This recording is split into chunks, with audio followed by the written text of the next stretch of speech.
তেল মশলা ছাড়া পাকিস্তানি এই পেশোয়ারি বিফের জন্য কিন্তু আমরা সবাই পাগল।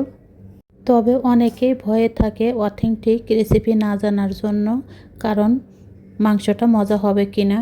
তাদের জন্য আজকে আমার এই রেসিপি ফলো করে রান্না করে দেখেন, আশা করি নিরাশ হবেন না। আসসালামু আলাইকুম। পেশোয়ারি গোশ রান্নার জন্য আমি এখানে 1.5 কেজি পরিমাণে গরুর মাংস নিয়েছি, আর মাংসটা আমি একটু বড় সাইজ করে কেটে নিয়েছি। আপনারা চাইলে ছোট করেও কেটে নিতে পারেন।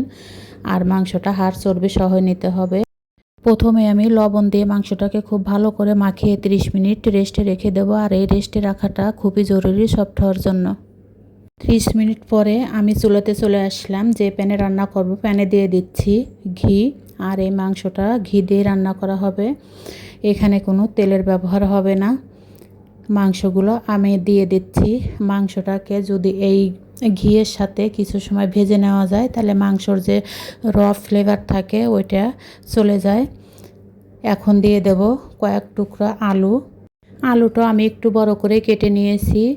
এই পেশোয়ারি গোশের সাথে অনেকে আলু পছন্দ করে, আবার অনেকেই পছন্দ করে না। দিয়ে দিচ্ছি একটা গাজরটা মোটা করে কেটে নিয়েছি। দিয়ে দেব 4টা রসুন,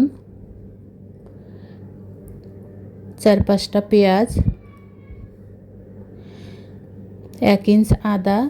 দিয়ে দেব এখানে 4টে নাগামরিচটা আমি আস্তই দিয়ে দিচ্ছি, এতে করে ঝালটা বের হবে না। দিয়ে দিচ্ছি 1 চা চামচ গোলমরিচের গুঁড়োটা স্কিপ হয়ে গিয়েছে। দিয়ে দিচ্ছি স্বাদ বুঝে লবণ, আগের থেকে লবণ দেওয়া ছিল। আর একটা ফ্রোজেন করা টমেটো। এখন ফুটন্ত গরম পানি দিয়ে দেব পর্যাপ্ত পরিমাণে, এতে করে মাংস সিদ্ধ হয়ে যাবে, আবার গ্রেভিও থাকবে। এরকম পরিমাণে পানি দিতে হবে।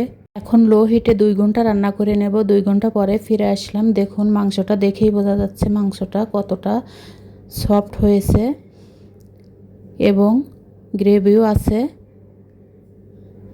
আর এই মাংসটা কিন্তু তেল মশলা ছাড়া মাংস খেতে অসম্ভব মজার হয়। আপনাদের কাছে আমার একটা রিকোয়েস্ট, যারা আমার ফেসবুক পেজ থেকে দেখবেন তারাও অবশ্যই সুন্দর গঠনমূলক একটা কমেন্ট করে শেয়ার দিয়ে পাশে থাকবেন। আর ইউটিউব চ্যানেল থেকে যারা দেখবেন সাবস্ক্রাইব করে পাশে থাকবেন।